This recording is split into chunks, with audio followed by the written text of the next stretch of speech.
Yesus, kembali anak-anakmu datang mendapat hadiratmu, mengucap syukur dan berterima kasih kau telah kumpulkan kami di acara ibadah Lingsum Family Ministry Bapa di jam nama Tuhan Yesus.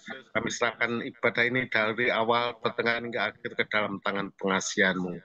Dan sebentar kami memuliakan namamu, kau bimbing setiap kami, sehingga puji-pujian kami berkenan di hadirat-Mu ya Bapa.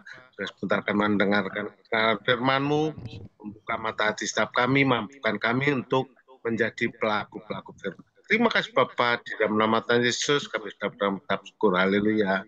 Amin. Amin. Terima kasih Pak Sutarjo. Baiklah Bapak Ibu yang dikasihi Tuhan, mari kita siapkan hati kita untuk memuji, menyembah dan memuliakan nama Tuhan. Kita akan menyanyikan beberapa lagu. Mohon juga nanti kalau ada yang buka mic, tolong bantu ditutup ya co-host. Ya, mari kita mulai. Lagu yang pertama kita akan menyanyikan lagu Suka-sukamu Tuhan. Karena kita tahu apapun yang akan Tuhan lakukan adalah yang terbaik buat kita.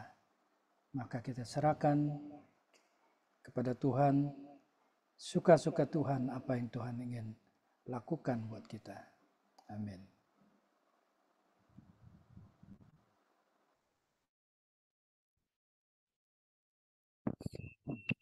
Sorry.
Suka-sukamu Tuhan,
Tuhan.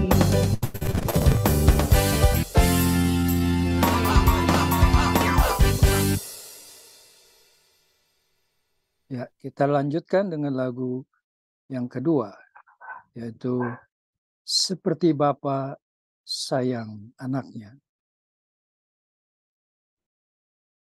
Nutella, mulailah dengan spesial dan ceria bersama.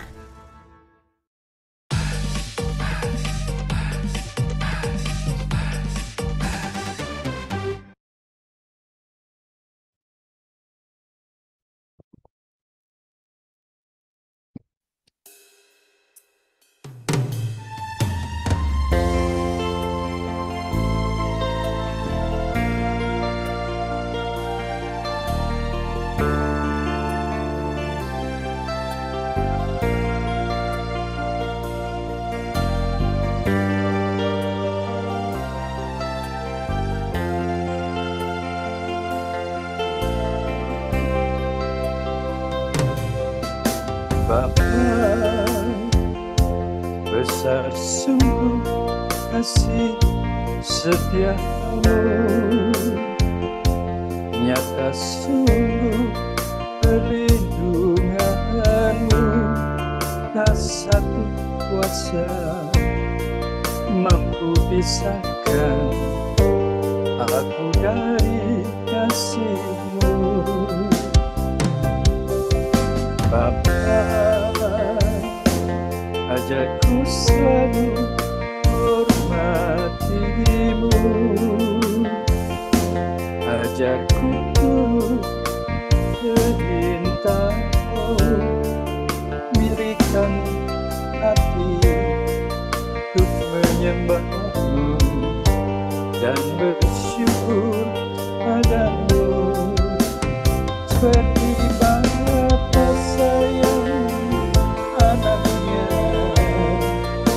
demikianlah Engkau mengasihiku. Kau jadikan biji matamu, Kau berikan semua yang ada padaku, seperti Bapa sayang anaknya, demikianlah Kau menuntun langkahku. Hari depan indah Kau beri rancangan-Mu yang terbaik bagiku. Amin. Tuhan selalu merancangkan yang terbaik untuk kita. Karena Dia Bapa, seperti Bapa yang sangat sayang pada anak-Nya. Kita semua adalah anak-anak. Bersyukurlah pada Tuhan. Bapa, ajarku selalu hormati-Mu, ajarku turut perintah-Mu, berikan ku hati untuk menyembah-Mu dan bersyukur setiap waktu, seperti Bapa sayang anaknya, demikianlah Engkau mengasihiku. Kau jadikan biji matamu, Kau berikan semua yang ada padamu, seperti Bapa sayang anaknya, demikianlah Kau menuntun langkahku. Hari depan indah Kau beri rancangan-Mu yang terbaik bagiku.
sekarang marilah kita siapkan hati kita untuk mendengarkan sabda firman Tuhan.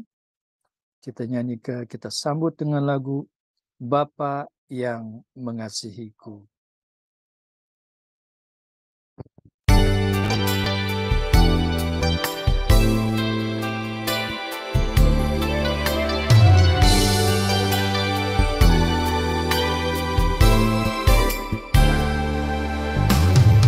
Engkau Bapa yang mengasihiku,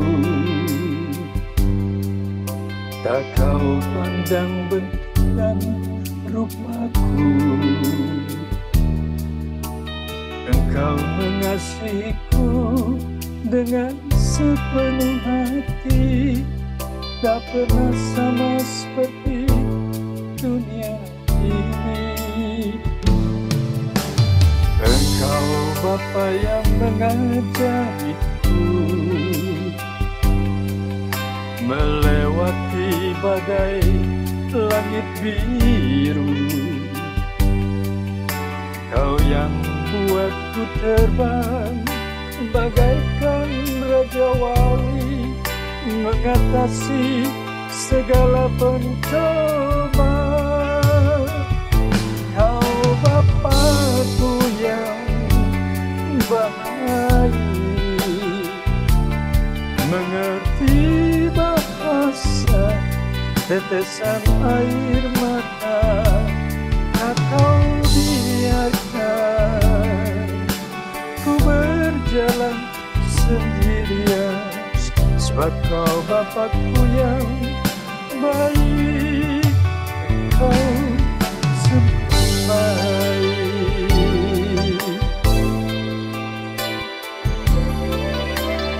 Ya, dialah Bapa yang sungguh baik, karena Dia begitu kasih.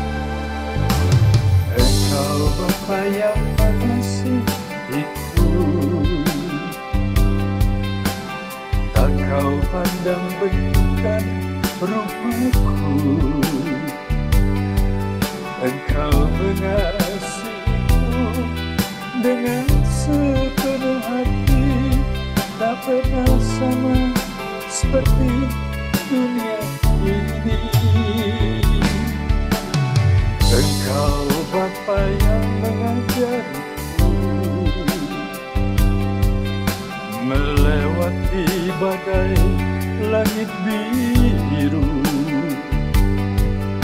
Kau yang buatku terbang bagaikan Raja Wali, mengatasi segala pencobaan. Kau Bapakku yang baik, mengerti bahasa tetesan air mata, tak kau biarkan ku berjalan sendirian, sebab kau Bapakku yang baik. Kau Bapakku yang baik, mengerti bahasa tetesan air mata, tak kau biarkan ku berjalan sendirian, sebab kau Bapakku yang baik, engkau sungguh baik,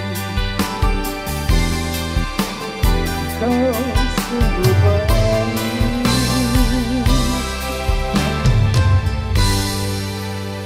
Amin.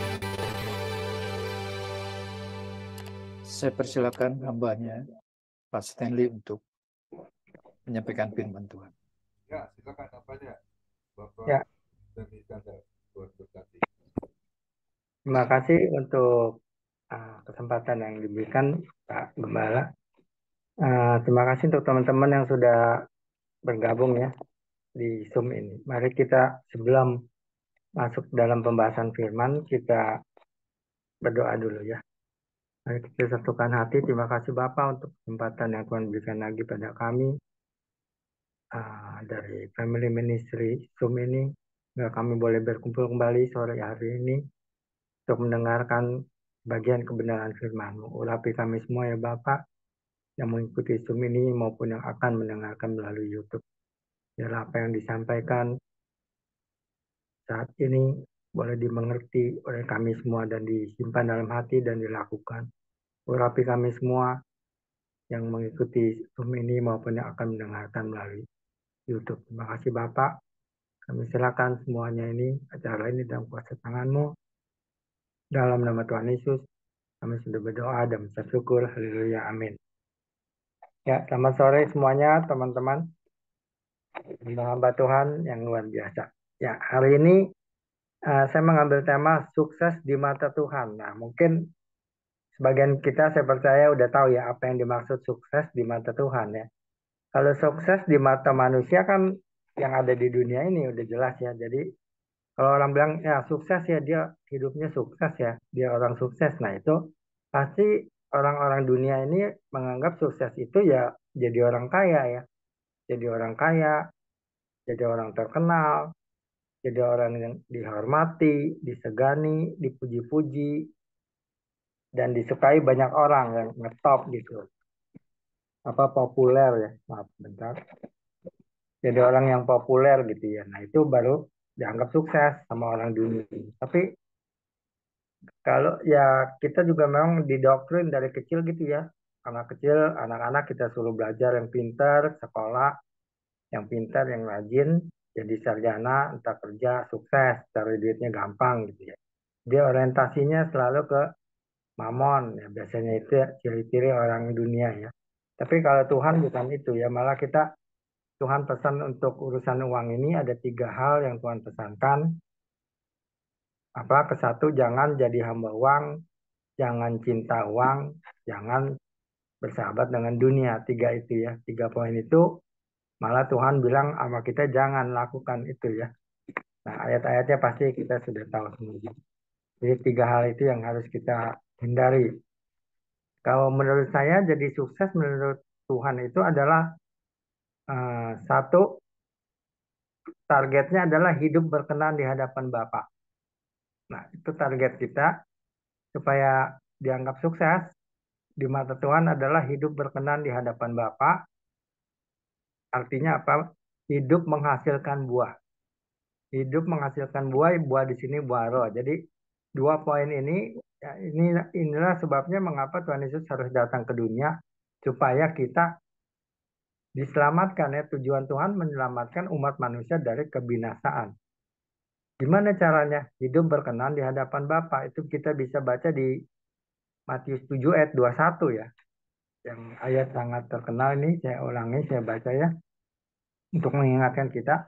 Matius 7 ayat 21 dikatakan bukan setiap orang yang berseru padaku Tuhan, Tuhan akan masuk dalam kerajaan sorga, melainkan dia yang melakukan kehendak Bapakku yang di sorga. Jadi poinnya yang masuk sorga, tujuan Tuhan datang ke dunia kan supaya semua manusia diselamatkan ya. Tidak ada seorang pun binasa. Itu tujuan Tuhan datang ke dunia ini ya. Nah ini ayatnya gimana supaya nggak binasa?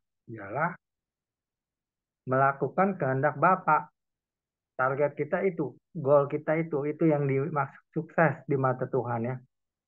Gimana caranya supaya hidup berkenan? Hidup harus menghasilkan buah. Buah apa? Buah roh. Ya, jadi kuncinya di situ. Jadi yang mana duluan? Hidup berkenan dulu apa hidup menghasilkan buah dulu? Baru berkenan. Apa berkenan dulu baru menghasilkan buah? Saya rasa yang benar ya, hidup menghasilkan buah dulu. Itu baru berkenan gitu ya. Jadi ini tuntutan bukannya himbauan ya. Ini tuntutan memang kita hidup harus menghasilkan buah. Buah roh yang di Galatia 5 itu ya. Yang 9 karakter buah roh. Nah itu target kita semua anak-anak Tuhan harus hidupnya menghasilkan buah roh. Ya hidup berkenan menghasilkan buah roh. Jadi kita tahu semua ya Galatia 5 itu ya. Buah roh itu apa? 9 ya. Jadi targetnya itu. Sekarang pertanyaannya, ternyata hidup berbuah ini ada waktunya gitu loh. Bukan, ya kita semua mengalami proses ya, tapi memang ada ayat yang menjelaskan, ada perumpamaan yang Tuhan Yesus sendiri katakan bahwa ini pohon ini kita dianggap pohon ya. Berbuah ini ada waktunya, ada maksudnya waktunya kita ini hidup di dunia ini kan nggak tahu ya kapan kapan selesai gitu, kapan berakhirnya. Nah, sebelum berakhir hidup masing-masing kita harusnya menghasilkan buah roh. Itu target kita. Kita usahakan supaya bisa menghasilkan buah roh. Coba kita baca di Lukas 13 ya. Ini perumpamaan kenapa kita harus berbuah. Lukas 13 ayat 6 sampai 9. Ada yang bisa bantu bacakan Lukas 13 ayat 6 sampai 9. Ternyata ada waktunya kita harus berbuah ya, nggak bisa santai-santai gitu. Tenang aja gitu ya. Ada waktunya. Coba kita baca Lukas 13 ayat 6 sampai 9. Demikian firman Tuhan ya, saya bacakan dulu. Ini judulnya perumpamaan tentang pohon ara yang tidak berbuah. Perumpamaan tentang pohon ara yang tidak berbuah ayat 6 ya. Lalu Yesus mengatakan perumpamaan ini. Seorang mempunyai pohon ara yang tumbuh di kebun anggurnya, dan ia datang untuk mencari buah pada pohon itu. Tapi ia tidak menemukannya. Ayat 7. Lalu ia berkata kepada pengurus kebun anggur itu, sudah 3 tahun aku datang mencari buah pada pohon ara ini, dan aku tidak menemukannya. Tebanglah pohon ini, untuk apa ia hidup di tanah ini dengan percuma. Kemudian ayat 8, jawab orang itu, jawab yang ngurus kebun ya, Tuhan, biarkanlah dia tumbuh tahun ini lagi. Aku akan mencangkul tanah di sekelilingnya dan memberi pupuk kepadanya.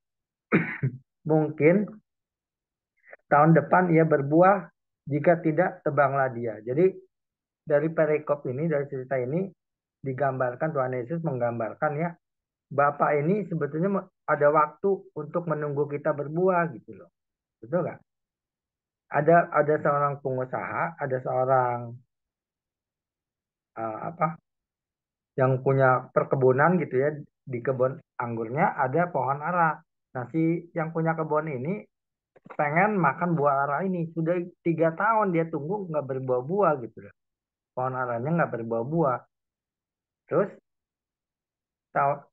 tahun berikutnya, sorry, dia datang lagi. Dia lihat lagi ternyata pohon ara itu nggak berbuah juga gitu.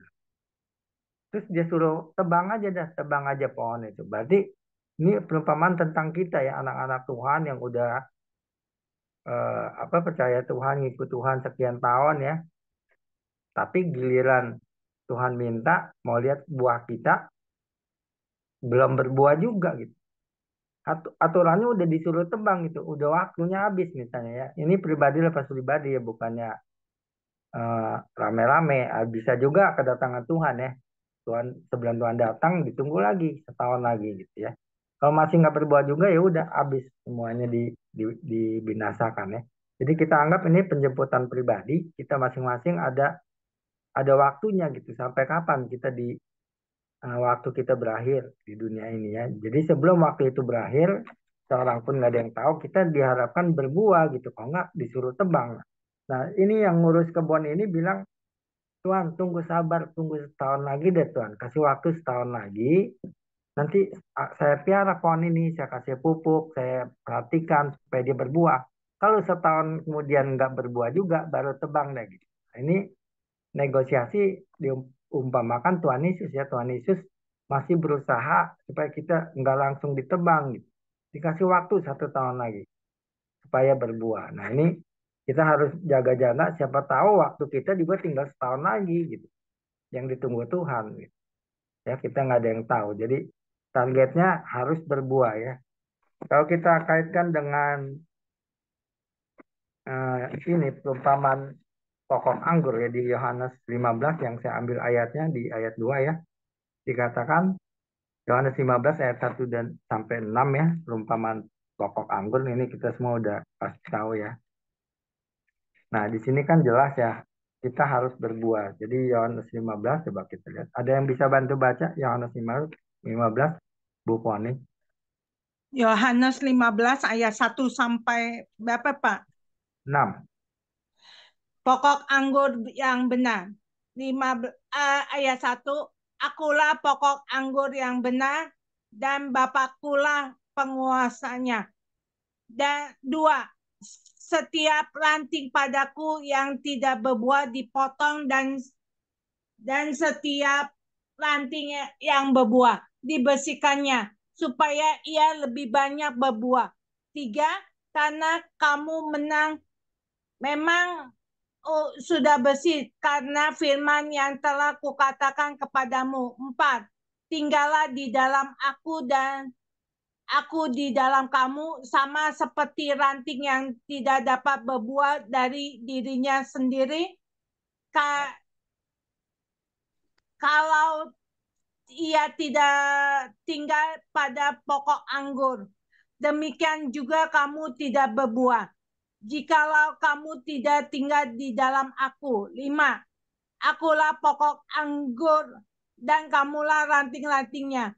Barang siapa tinggal di dalam aku dan aku di dalam dia, ia berbuah banyak, sebab di luar aku kamu tidak dapat berbuat apa-apa. 6, barang siapa tidak tinggal di dalam aku, ia dibuang keluar seperti ranting dan menjadi kering, kemudian dikumpulkan orang dan dicamkan ke dalam api lalu dibakar. Amin. Ya, dari cerita ini kan Tuhan Yesus memberi peringatan atau pesan pada kita ya. Kita ini ranting-ranting pohon diumpamakan ya. Pokok anggurnya adalah Tuhan Yesus. Jadi Tuhan Yesus kalau bilang kalau nggak nempel ke pokok anggur tuh rantingnya pasti nggak akan berbuah ya. Ayat 2 ya. Ranting yang tidak berbuah dipotong. Ayat 2 kita perhatikan. Setiap ranting padaku yang tidak berbuah dipotongnya. Nyanya itu Bapak ya. Dan setiap ranting yang berbuah dibersihkannya supaya ia lebih banyak berbuah. Jadi di ayat 2 ini dijelaskan kalau kita tidak berbuah juga akan dipotong. Sama di perumpamaan tadi ya, di Lukas 13. Jadi di situ juga dijelaskan pohon yang tidak berbuah udah ditunggu 3 tahun nggak berbuah juga, dikasih kesempatan setahun lagi.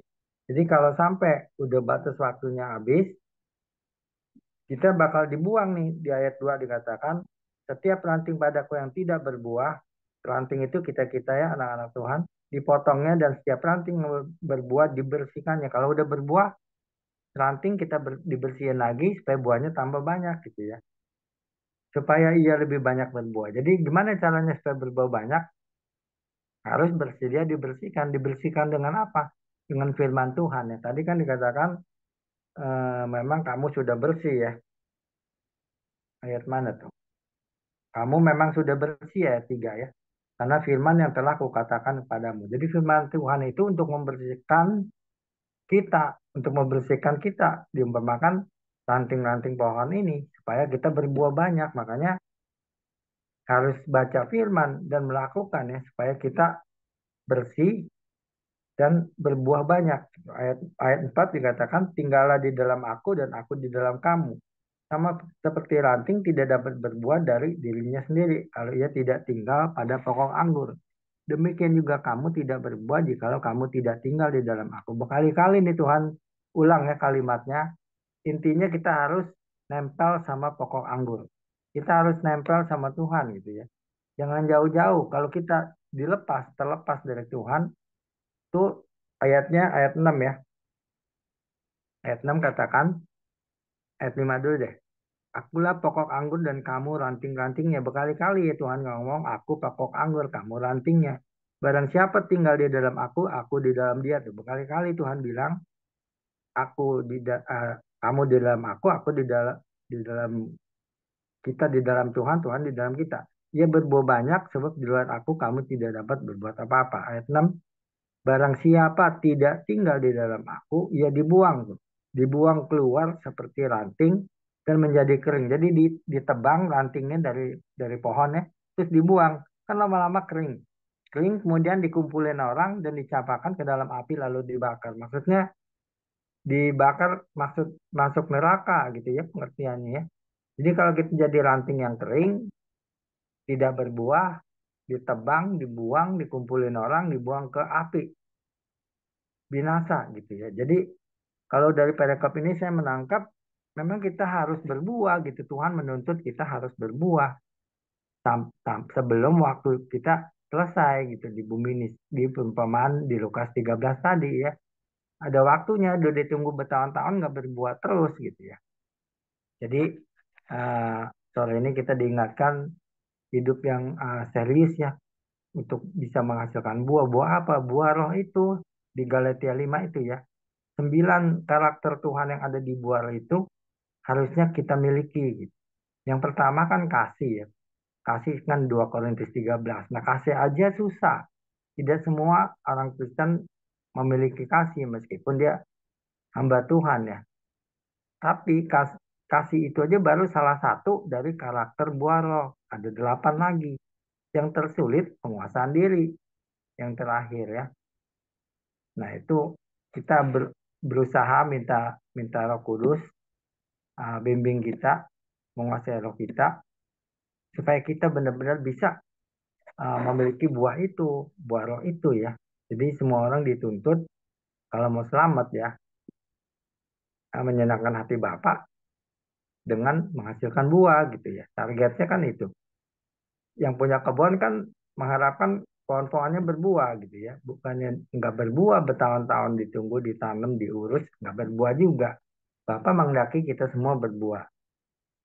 Nah, jadi dari perumpamaan ini kita juga ada satu ayat yang ini ya, yang kita juga sering dengar mungkin di gereja ya, Matius 21 ayat 19. Coba Matius 21 ayat 19. Matius 21 ayat 19. Waktu Tuhan Yesus jalan sama murid-muridnya ya. Nah, judul perikopnya Yesus mengutuk pohon ara ya. Nah, ayat 19 ayat 18 dulu ya saya baca. Pada pagi-pagi hari dalam perjalanannya kembali ke kota, Yesus merasa lapar. Terus ayat 19, dekat jalan ia melihat pohon ara, lalu pergi ke situ. Tapi ia tidak mendapatkan apa-apa pada pohon itu, selain daun-daun saja. Katanya kepada pohon itu, engkau tidak akan berbuah lagi selama-lamanya. Dan seketika itu juga keringlah pohon itu. Ya. Melihat kejadian itu, tercenganglah murid-muridnya lalu berkata, bagaimana mungkin pohon ara ini sekonyong-konyong menjadi kering. Jadi,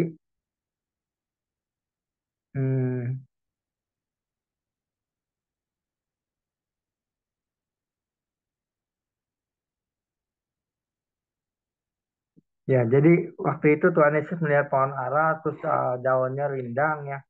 Tuhan Yesus datang ke situ, mau agak lapar, mau makan buah itu. Ternyata buah itu nggak berbuah gitu.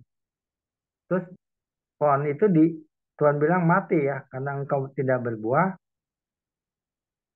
engkau tidak akan berbuah lagi selama-lamanya. Dan seketika itu juga keringlah pohon ara itu. Jadi kalau dipikir-pikir, kok Tuhan begitu ya? Nggak dapat itunya pohon buahnya, pohonnya langsung dikutuk kering. Gitu. Padahal katanya saat itu bukan musim berbuah, pohon ara belum waktunya musim berbuah. Jadi ini kalau kelihatannya kok kurang bijaksana juga Tuhan Yesus gitu ya. Mengharapkan buah belum pada musimnya. Jadi ini katanya ini figuratif aja ya, menggambarkan bahwa kalau Tuhan menuntut kita berbuah ini tidak usah tunggu musim gitu loh. Setiap saat kita harus berbuah, apalagi pohon ara ini daunnya udah banyak rindang. Misalnya kita udah bertahun-tahun ikut Tuhan ya, udah pelayanan dan sebagainya. Tapi nggak berbuah gitu. Harusnya pohon yang banyak daunnya ini subur begini harusnya berbuah gitu. Makanya Tuhan marah ya, melihat tidak berbuah juga pohon ini. Jadi ini sebagai figuratif aja, sebagai contoh bahwa Tuhan menuntut kita berbuah setiap saat gitu ya. Nggak pakai musim. Jadi kalau musim saya menangkapnya begini, mungkin kalau ada orang yang pikir begini, wah ini udah mau Natal nih ya, bulan Desember nih, tanggal 25 Natal nih. Saya selama ini nggak suka ke gereja gitu ya. Nggak tiap minggu ke gereja, sebulan sekali juga enggak. Tapi kalau bulan Natal nih, bulan Desember, saya mau ini mau ke gereja, mau rajin ke gereja gitu, supaya bisa ikut Natal nanti. Nah itu artinya menunggu musim ya, menunggu musim. Jadi enggak sepanjang tahun. Ada waktu-waktu tertentu yang kita uh, merasa harus dekat sama Tuhan. Misalnya mau Paskah nih, wah mau dekat sama Tuhan, puasa segala macam ya, ke gereja rajin karena udah mau Paskah, terus mau kenaikan Tuhan Yesus gitu. Jadi acara-acara tertentu yang kita mau ikut. Padahal Tuhan menuntut setiap saat kita harus berbuah ya. Kan kita nggak tahu kapan dipanggilnya ya. Kita dipanggilnya kapan nih di perumpamaan Lukas 13 itu. Coba tahu tahun depan gitu ya. Dikasih waktu berapa lagi kita nggak tahu. Yang penting target kita usahakan hidup berbuah. Kalau saya menangkapnya gitu ya. Jadi eh, itulah beberapa ayat yang saya dapatkan ya. Supaya menurut saya kita dituntut Tuhan untuk hidup berbuah. Jangan sampai udah waktunya habis, kita belum berbuah juga ya. Kalau kita baca ada ayat tambahan nih di Yohanes 15 ayat 8. Yohanes 15 ayat 8, dan Yesus bilang gini, kalau kita berbuah ya. Yohanes 15 ayat 8,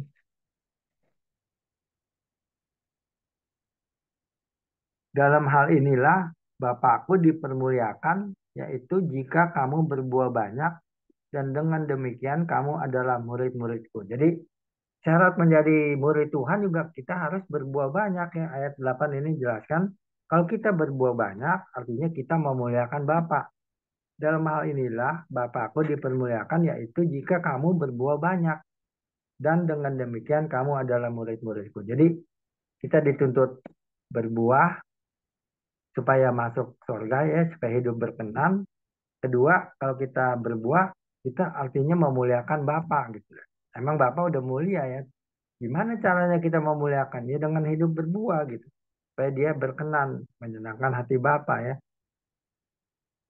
Dan salah satu syarat menjadi murid Tuhan harus berbuah juga ya. Di sini dikatakan dengan demikian kamu adalah murid-muridku. Jadi eh, kenapa harus berbuah? Ada 3 poin. Dia anggap syarat menjadi murid Tuhan. Kedua, memuliakan nama Bapa. Ketiga, supaya kita selamat, tidak dibuang ke api itu ya. Ranting kan diminta berbuah. Kalau ranting yang nggak berbuah, jadi kering dilempar ke api gitu. Supaya kita tidak binasa gitu loh. Tidak binasa, hidup berkenan, memuliakan Tuhan, menjadi murid Tuhan. Jadi saya pikir penting sekali ya untuk kita hidup berbuah. Kita usahakan memiliki buah roh ya. Buah di sini maksudnya buah roh. Ada juga kan buah pertobatan ya. Sebelum kita bisa menghasilkan buah roh, harus buah pertobatan dulu. Kalau nggak bertobat, bagaimana bisa hidup baru? Gitu. Gimana bisa hidup berbuah? Orang bertobat aja belum gitu ya. Jadi pertamanya berbuah buah pertobatan baru bisa menghasilkan buah roh. Nah, kalau kita baca di Matius 7 ayat 16 juga Tuhan udah ingatkan kita ya. Tuhan ingatkan kita kalau menilai seseorang itu, Tuhan bilang lihatlah buahnya. Matius 7 ayat 16. Demikian firman Tuhan. Dari buahnya lah kamu akan mengenal mereka. Dapatkah orang memetik buah anggur dari semak duri atau buah ara dari rumput duri? Demikianlah setiap pohon yang baik menghasilkan buah yang baik. Sedang pohon yang tidak baik menghasilkan buah yang tidak baik. Tidak mungkin pohon yang baik itu menghasilkan buah yang tidak baik. Ataupun pohon yang baik yang tidak baik menghasilkan buah yang baik. Dan setiap pohon yang tidak menghasilkan buah yang baik pasti ditebang dan dibuang ke dalam api. Sekali lagi Tuhan katakan, setiap pohon yang tidak menghasilkan buah yang baik pasti ditebang dan dibuang ke dalam api. Ayat 20. Jadi dari buahnya lah kamu akan mengenal mereka. Ya. Jadi kalau kita menilai seorang rohaniawan gitu ya, seorang hamba Tuhan, seorang pendeta terkenal, seorang yang bisa melakukan mujizat segala macam. Nah, kita lihat ada buahnya enggak gitu ya. Jadi yang Tuhan lihat bukan gitu-gituannya ya. bukan gitu-gituan, bukannya apa yang kita bisa lakukan pekerjaan yang luar biasa, spektakuler, tapi Tuhan melihat apakah hidupnya menghasilkan buah roh apa enggak gitu. Targetnya jadi itu. Jadi kalau kita teruskan di ayat 21 kan tadi, bukan setiap orang yang berseru padaku Tuhan Tuhan akan masuk dalam kerajaan surga, melainkan dia yang melakukan kehendak Bapakku yang di surga. Jelas ya, melakukan kehendak Bapakku yang di surga. Makanya ada ayat yang bilang, Tuhan Yesus bilang makananku adalah melakukan kehendak Bapa. Makanan Tuhan Yesus itu melakukan kehendak Bapa. Kenapa dibilang makanan? Karena itu setiap hari. Kita kan kalau makan setiap hari, ada gak yang makan cuma seminggu sekali? Jadi setiap hari Tuhan Yesus itu melakukan kehendak Bapa. Makanya dia bilang makananku melakukan kehendak Bapa. Kita juga harus melakukan kehendak Bapa setiap hari. Gitu. Kan tadi kalau mau masuk surga yang melakukan kehendak Bapa. Ayat 22 pada hari terakhir nih. Pada hari terakhir kalau saya menangkapnya nanti ya setelah kita meninggal ya. Waktu menghadap Tuhan. Pada hari terakhir banyak orang akan berseru padaku Tuhan Tuhan. Bukankah kami bernubuat demi namamu dan mengusir setan demi namamu dan mengadakan mujizat demi namamu? Juga. Terus ayat 23. Pada waktu itulah aku akan berterus terang pada mereka dan berkata, aku tidak pernah mengenal kamu. Nyala daripadaku kamu sekalian pembuat kejahatan. Jadi di ayat 22 itu orang yang bisa mengusir setan, bisa bernubuat, mengadakan mujizat, tapi Tuhan bilang, aku tidak pernah kenal engkau. Jadi yang Tuhan lihat bukan itunya gitu. Bukan itunya, yang Tuhan lihat adalah menghasilkan buah apa enggak gitu, hidupnya.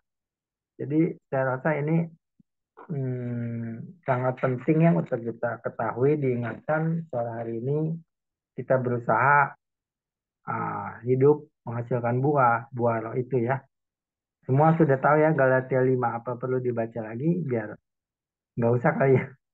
Atau kita baca aja ya, biar ntar orang yang mungkin ada juga yang belum tahu apa sih buah roh itu ya. Galatia 5 ayat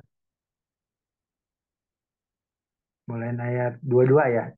Coba Pak Sutarjo mungkin bisa bantu bacakan Pak Sutarjo. Galatia 5 ayat 22 sampai 23 ya, 22 23 aja. Galatia 5 ayat 21 22 sampai 23. Tetapi buah roh ialah kasih, sukacita, damai sejahtera, kesabaran, kemurahan, kebaikan, kesetiaan, kelemah lembutan, penguasaan diri. Tidak ada hukum yang menentang hal-hal itu. Amin. Amin. Makasih Pak Tarjo. Jadi target kita itu ya, kita Tuhan minta kalau mau selamat ya, hidup berkenan, hidupnya harus menghasilkan buah roh. 9 karakter Tuhan ada di sini ya. Kasih ya. 2 Korintus 13 tuh kalau kita tahu semua ya apa itu kasih. Pak Stanley, 1 Korintus 13 tentang kasih. Ya. Bu Foni ada, coba dibacakan deh. Apa itu kasih Bu Foni? 2 Korintus 13. 1 Korintus, Pak. 1 Korintus 12. 1 Korintus 13 ayat berapa Pak Joni? Pak Stanley. 1 Korintus 13 kita mulai ayat 4. 1 Korintus 13 ayat 4. Kasih itu sabar, kasih itu murah hati, ia tidak cemburu, ia tidak memegahkan diri dan tidak sombong. 5. Ia tidak melakukan yang tidak sopan dan tidak mencari keuntungan diri sendiri. Ia tidak pemarah dan tidak menyimpan kesalahan orang lain. 6. Ia tidak bersukacita karena ketidakadilan, tetapi ia bersukacita karena kebenaran. 7. 7. Ia menutupi segala sesuatu, percaya segala sesuatu, mengharapkan segala sesuatu, yang menanggung segala sesuatu. Ayat 8, kasih tidak berkesudahan, nubuat akan berakhir, bahasa roh akan berhenti, pengetahuan akan lenyap. Ya, ya itu ya kasih ya. Terima kasih Bu Moni. Jadi di Galatia 5 itu dikatakan pertama buah roh adalah kasih ya. Nah, kasih itu di 1 Korintus 13 ayat 4 sampai 8. Nah, saya pikir untuk mempunyai kasih ini aja nggak gampang ya. Untuk memiliki kasih aja nggak gampang. Begini banyak, ada 14 poin dikasih ya. Nah, tapi di buah roh itu kasih baru salah satu. Salah satu dari karakter buah roh. Makanya ditaruh di paling atas ya. Kasih. Tapi setelah itu ada lagi sukacita, damai sejahtera, kesabaran. Jadi kita menilai orang dari sini ya. Dia punya kasih apa enggak? Terus hidupnya sukacita apa enggak? Hidupnya damai sejahtera apa enggak? Dia sabar apa enggak orangnya ya? Terus dia murah hati apa enggak? Kemurahan. Terus dia baik atau tidak? Dia setia apa enggak sama Tuhan ya? Sama sesamanya, sama pasangannya gitu. Dia lemah lembut apa enggak orangnya? Apa ngomongnya kasar gitu ya? Dia menguasai diri apa enggak? Nah ini yang paling sulit, makanya penguasaan diri. Di situ ditaruh yang paling belakang ya. Karena itu yang paling poin terakhir yang harus kita kuasai. Nah, saya singgung sebentar apa itu penguasaan diri ya. Penguasaan diri adalah penguasaan diri adalah apa yang dikuasai. Satu, menguasai tubuh ya. Nanti kalau ada waktu kita sharingin ya. Saya baca sepintas saja. Penguasaan diri itu apa yang dikuasai. Ke satu, menguasai tubuh. Apa yang dikuasai di tubuh gitu ya. Ya jaga kesehatan, makanan kita, ya tidur kita yang cukup. Pokoknya jaga bait Allah ini. Tubuh kita kan bait Allah. Harus kita jaga gitu ya. Itu termasuk penguasaan diri, yaitu menguasai tubuh. Jaga tubuh kita. Kemudian yang kedua, menguasai pikiran gitu. Menguasai diri, tubuh, menguasai pikiran, apa yang dikuasai. Nah, itu di Filipi 4 ayat 8, pikirkanlah yang baik-baik gitu ya, yang sedap didengar, yang bijaksana ya. Yang ketiga, menguasai apa? Emosi gitu ya. Menguasai emosi. Harus jadi orang yang sabar, nggak gampang marah gitu ya. Yang keempat, menguasai apa? Menguasai lidah gitu ya. Perkataan kita.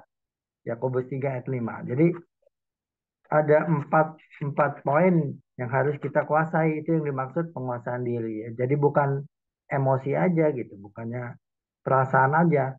Ada 4 poin: tubuh, pikiran, emosi, dan lidah. Harus kita jaga ya, jangan ngomong sembarangan, jangan ngatain orang sembarangan, jangan maki-maki orang sampai sakit hati. Tuhan bilang boleh marah tapi jangan berbuat dosa. Ya saya rasa ya itu aja yang mau saya sampaikan untuk mengingatkan kita semua ya, bukannya mengingatkan teman-teman semua nih, termasuk saya ya, termasuk saya diingatkan untuk kita berusaha lah hidup bisa menghasilkan buah roh. Itu target Tuhan ya, supaya kita semua bisa diselamatkan. Misi Tuhan tidak sia-sia, turun ke dunia ini sampai dia menderita, diseksa ya, sampai dia mati di kayu salib.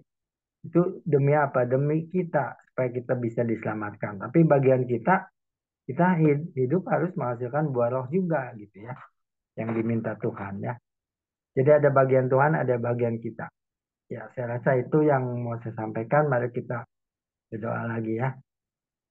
Terima kasih Bapak, Hamba sudah selesai menyampaikan apa yang Engkau ingin ingatkan pada kami semua sore hari ini ya Bapak, supaya Kau meminta kami semua hidup menghasilkan buah, yaitu buah roh yang buah roh itu adalah memiliki karakter seperti Tuhan kami Yesus Kristus. Buah roh memiliki 9 karakter Tuhan. Salah satunya adalah kasih. Dan Bapak bilang, aku Allah itu kasih ya. Jadi anak-anak Tuhan harus memiliki kasih, minimal memiliki kasih. Dan tapi Tuhan meminta sebelum waktunya habis, kami semua Tuhan minta menghasilkan buah roh dalam hidup ini. Terima kasih Bapak. Roh Kudus tolong kami supaya kami semua bisa melakukan semuanya itu. Kami bisa menghasilkan buah roh seperti yang Engkau ingini. Terima kasih Bapak, dalam nama Tuhan Yesus kami sudah berdoa dan mengucap syukur. Haleluya. Amin. Sekian, terima kasih. Silakan Pak Mingguan. Ya, terima kasih untuk hambanya Bapak Stanley Skandar ya, yang sudah memberkati kita semua dengan yang luar biasa ya. Kita harus benar-benar sukses di mata Tuhan ya. Sukses di mata Tuhan bukan kita jadi orang kaya ya, tetapi bagaimana kita bisa hidup berkenan kepada Tuhan. Karena di Mazmur 37 ayat 23 ya, Tuhan menetapkan langkah-langkah orang yang hidupnya berkenan. Ya. Amin. Ya, apakah hidup kita masih berkenan sampai hari ini? Pasti masih berkenan. Kenapa? Kita masih hidup, ya, kita masih sehat, kita masih ini diberkati, disertai, ya. Dan yang kedua, kita harus benar-benar bisa memuliakan nama Tuhan Yesus di dalam kehidupan kita, ya. Gimana caranya memuliakan nama Tuhan? Ya, memberitakan kabar sukacita, ya, keselamatan yang besar kepada semua orang yang belum mengenal Tuhan. Amin, ya. Karena di Kolose 3 ya, jangan kau pikirkan perkara duniawi, tetapi pikirkanlah perkara yang di surga, ya, di mana Tuhan Yesus duduk di sebelah kanan Allah Bapa, ya. Kita harus lakukan apa yang menjadi perintah Tuhan. Karena di Yohanes 14 ayat 15 mengatakan, jika engkau mengasihi aku, kau harus mentaati segala perintah-perintahku. Dan yang ketiga, kita harus menjadi muridnya ya. Muridnya itu ya, kita harus nurut ya, apa yang menjadi kesukaan Tuhan, menjadi pelayan-pelayan Tuhan ya, yang bisa melayani pekerjaan Tuhan. Ini nggak mudah ya, karena di Matius 20 ayat 28 ya, Tuhan Yesus datang bukan untuk dilayani, tetapi untuk melayani. Bagaimana dengan kehidupan kita saat ini? Sudahkah kita jadi berkat untuk kemuliaan nama Tuhan? Ya, jangan kita pikir, itu bukan pekerjaan saya, itu tugas majelis, tugas hamba Tuhan. Kita ini semua hamba Tuhan. Amin. Ya, kita bisa lakukan kalau kita bisa mau buka hati kepada Tuhan. Amin. Ya, nggak semua orang bisa melayani Tuhan.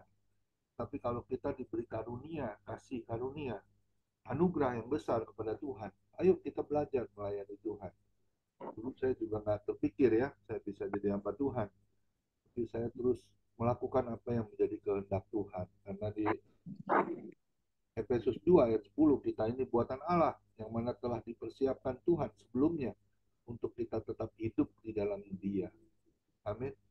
Ya, lakukan selagi masih ada kesempatan, waktu yang Tuhan beri untuk kita bisa berkarya. Ya, selagi kita masih sehat, kita masih hidup, ya, lakukan perkara yang besar, ya, sehingga banyak orang diselamatkan, ya, banyak orang terima Tuhan Yesus, bahkan menyerahkan dirinya untuk dibaptis menerima Tuhan Yesus sebagai Tuhan dan Juru Selamat dalam hidup mereka juga. Amin. Terima kasih hambanya Pak Stanley Skandar. Tuhan Yesus memberkati. Kiranya Tuhan pakai terus ya, menjadi hamba yang setia. Istri, anak-anak juga semua dalam perlindungan Tuhan Yesus. Amin. Amin. Ya, besok pada Family Ministry yang melayani Pendeta Apollo Waruwu, ya, kita akan diberkati. Seperti hari ini kita sudah diberkati oleh hambanya Bapak Stanley Skandar. Terima kasih. Silakan Pak Joni Skandar, satu pujian sebelum doa syafaat Ibu Foni. Tuhan Yesus berkati kita semua. Baik, kita akan akhiri pemberitaan firman Tuhan. Sebelum kita masuk ke bincang-bincang, kita nyanyikan satu lagu lagi.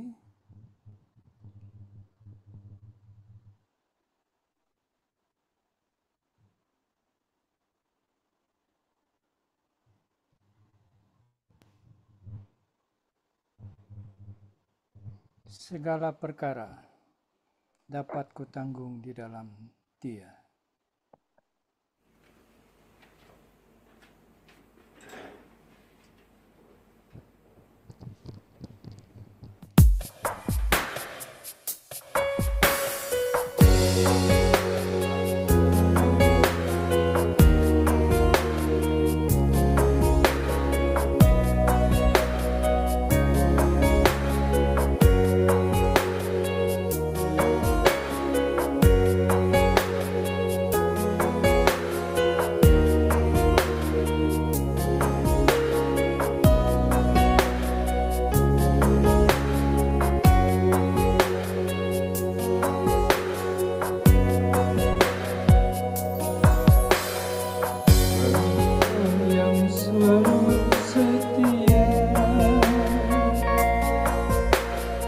memenuhi keperluanku. Tak pernah dia mengecewakan. Yesusku tak pernah gagal. Segala perkara dapat ku tanggung di dalam Dia yang memberi kekuatan. Tuhan Yesus penolong dan sahabat. Tetap percaya Tuhan setia.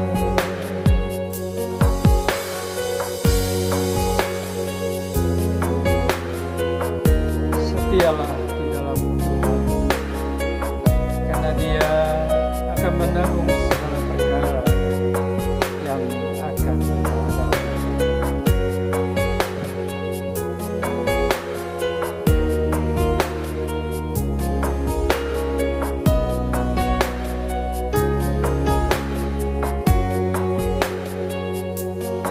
Menyanyikan sekali lagi.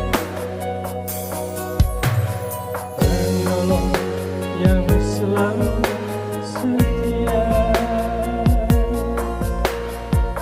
memenuhi keperluanku. Tak pernah Dia mengecewakan. Yesusku tak pernah gagal. Segala perkara dapat ku tanggung di dalam Dia yang memberi kekuatan. Tuhan Yesus penolong dan sahabat. Tetap percaya Tuhan setia. Segala perkara dapat kita di dalam Yesus. Percaya.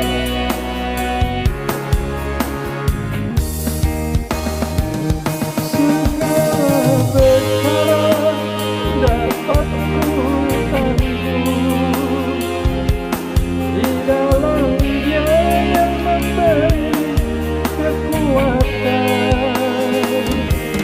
Tuhan Yesus penolong dan sahabat. Tetap percaya Tuhan setia. Tetap percaya Tuhan setia.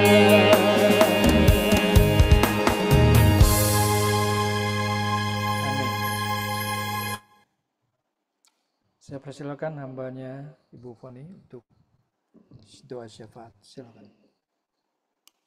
Sama sore Bapak, sama sore Yesus, sama sore Roh Kudus. Terima kasih Tuhan, acara Family Ministry sudah berjalan dengan lancar Tuhan, dari awal, pertengahan, hingga akhirnya Tuhan. Bapak Engkau berkati Pak Stanley Iskandar yang telah menyampaikan firman-Mu tentang sukses dalam Tuhan. Tuhan, Engkau beri hikmah pewahyuan lebih lagi Tuhan. Jadikan kami pelaku-pelaku firman-Mu Bapak. Jadikan pokok anggur yang benar Tuhan. Kami adalah ranting-rantingnya Tuhan, supaya kami ada buah-buah Roh Kudus dalam kehidupan kami. Jadikan kami seperti Yesus yang disempurnakan setiap hari Tuhan, supaya kami boleh menghasilkan buah yang manis Tuhan, supaya perbuatan kami semua bisa dilihat orang yang belum mengenal Engkau Bapak. Engkau berkati Pak Stanley lebih lagi Tuhan dalam pelayanannya, dalam keluarganya Tuhan. Bapak, Engkau juga berkati istri dan anak-anaknya Tuhan, supaya satu keluarga boleh setia melayani Engkau Bapak. Bapak beri kekuatan kesehatan lebih lagi Tuhan, di mana Pak Stanley memberitakan Injil, banyak jiwa-jiwa diselamatkan untuk kemuliaan nama-Mu Bapak. Bapak beri kekuatan lebih lagi Tuhan, Kau cukupkan kebutuhan Pak Stanley dalam dana-dananya Tuhan. Kami percaya kuasa-Mu luar biasa Tuhan. Dalam apapun yang dikerjakan Pak Stanley boleh berhasil dan beruntung untuk kemuliaan nama-Mu Bapak. Bapak, kami juga berdoa untuk Pak Koming Wan Tuhan sebagai ketua di Family Ministry. Tuhan beri kekuatan kesehatan lebih lagi Tuhan. Bapak, Engkau beri hikmah pewahyuan lebih lagi Tuhan, supaya Family Ministry boleh berkembang untuk kemuliaan nama-Mu Bapak. Lewat kehidupan Pak Koming Wan banyak jiwa-jiwa lebih lagi diselamatkan untuk kemuliaan nama-Mu Bapak. Beri kekuatan kesehatan lebih lagi Tuhan. Engkau juga berkati istri, anak, mantu, dan cucunya supaya satu keluarga boleh setia melayani Engkau Bapak. Bapak, Engkau juga apapun yang dikerjakan Pak Koming Wan boleh berhasil dan beruntung untuk kemuliaan nama-Mu Bapak. Bapak, kami juga berdoa untuk Pak Hendra Winata Tuhan, Kau berkati Bapak, pulihkan dan sembuhkan secara ajaib bagian stroke-nya Tuhan. Kami percaya dalam nama Yesus Pak Hendra Winata boleh sembuh secara ajaib dan Bapak, kami percaya kuasa-Mu luar biasa Tuhan. Engkau beri kekuatan kesehatan lebih lagi Tuhan, supaya Pak Hendra berpengharapan sepenuhnya kepada Engkau Tuhan. Engkau sumber jawaban dalam kehidupan Pak Hendra Winata Tuhan. Engkau berkati apapun yang dikerjakan Pak Hendra boleh berhasil dan beruntung Tuhan. Engkau berkati istri, anak, mantu, dan cucunya Tuhan, supaya satu keluarga boleh setia melayani Engkau Bapak. Bapak, kami juga berdoa untuk teman-teman kami yang sudah hadir Bapak. Bapak, beri kami kesetiaan lebih lagi Tuhan, beri kami tanggung jawab atas pelayanan kami di Family Ministry untuk kemuliaan nama-Mu Bapak. Kami mau melayani Engkau dengan ketulusan hati kami Tuhan. Apapun yang kami kerjakan di Family Ministry boleh dengan ketulusan hati, dan Bapa selidiki hati kami Tuhan. Hidup kami mau menyenangkan Engkau Tuhan. Hidup kami diberi kesempatan untuk melayani apapun yang kami kerjakan boleh berkenan kepada Engkau Tuhan. Beri kami kesehatan lebih lagi Tuhan. Engkau juga berkati kami dalam kehidupan kami masing-masing Tuhan, menjadi terang-Mu Tuhan di mana kami berada Tuhan. Bapak, meskipun kami ibadah secara online Tuhan, tapi Engkau mengetahui sampai kedalaman hati kami masing-masing Bapak. Bapak, kami juga berdoa untuk teman-teman kami yang sakit Engkau sembuhkan, yang masalah Engkau buka jalan Tuhan, yang Matius 11 ayat 28, yang letih lesu dan beban berat, datanglah kepadaku, aku akan memberi Engkau kelegaan Bapak. Kami juga berdoa untuk teman-teman kami yang tidak sempat hadir. Bapak, Engkau ketuk hati mereka Tuhan, supaya mereka juga boleh kembali datang ibadah online Bapak di Family Ministry Tuhan, untuk memuji memuliakan nama-Mu Bapak. Bapak, kami percaya kuasa-Mu luar biasa. Engkau berkati pelayanan kami masing-masing. Jadikan kami hamba-hamba-Mu yang setia sampai kedatangan-Mu kedua kali Tuhan. Bapak, kami percaya kuasa-Mu luar biasa. Teman-teman kami yang butuh pekerjaan, Kau beri pekerjaan tepat pada waktunya Bapak. Yang susah Kau hibur dengan sukacita Bapak. Bapak, kami juga berdoa untuk bangsa negara kami Indonesia Tuhan. Pulihkan, kembalikan bangsa kami. Adakan hujan pertobatan buat bangsa kami, supaya semua lutut akan berteru, semua lidah akan mengaku bahwa Engkau Tuhan dan Juru Selamatnya Bapak. Engkau berkati presiden kami, wakil presiden kami, menteri-menteri yang di masa pemerintahan kami Tuhan. Engkau beri dia takut akan Engkau, menjalankan pemerintahan Engkau Bapak. Kami percaya Tuhan, adakan hujan pertobatan buat bangsa kami Tuhan, supaya bangsa kami tidak ada peperangan di mana-mana Tuhan. Adakan kedamaian Tuhan. Bapak, kami mengucap syukur, tinggal beberapa hari lagi Indonesia akan merdeka Tuhan. Kami juga Bapak, anak-anak-Mu yang berada di Indonesia juga mau merdeka Tuhan, dari kegelapan, dari kegerapan Tuhan, dari tumpul dosa Bapak. Kami juga boleh, Indonesia kami boleh bersatu, berdamai Tuhan. Bapak, tidak ada perpecahan di mana-mana Tuhan. Kami percaya kuasa-Mu luar biasa. Indonesia tetap berbineka tunggal ika, berbeda-beda tapi satu juga Tuhan. Bapak, kami juga ada negara kesatuan Republik Indonesia, negara ketuhanan yang Maha Esa, Bapak. Kami negara kami berpancasila, Bapak. Bapak, kami percaya kuasa-Mu luar biasa, rawatan-Mu terjadi buat bangsa kami.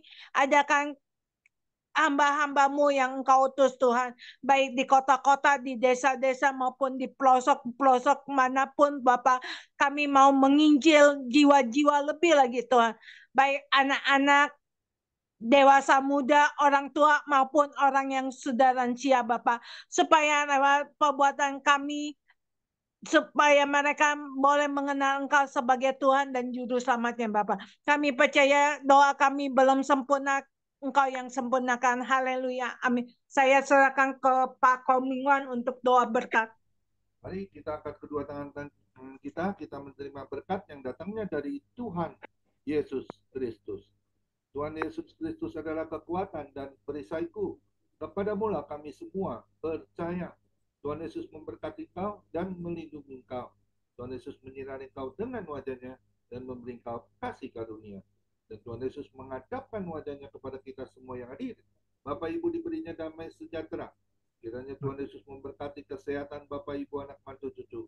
Semuanya dalam perlindungan Tuhan Yesus yang sempurna. Bahkan yang sakit malam ini juga Tuhan Yesus sembuhkan secara ajaib dan sempurna.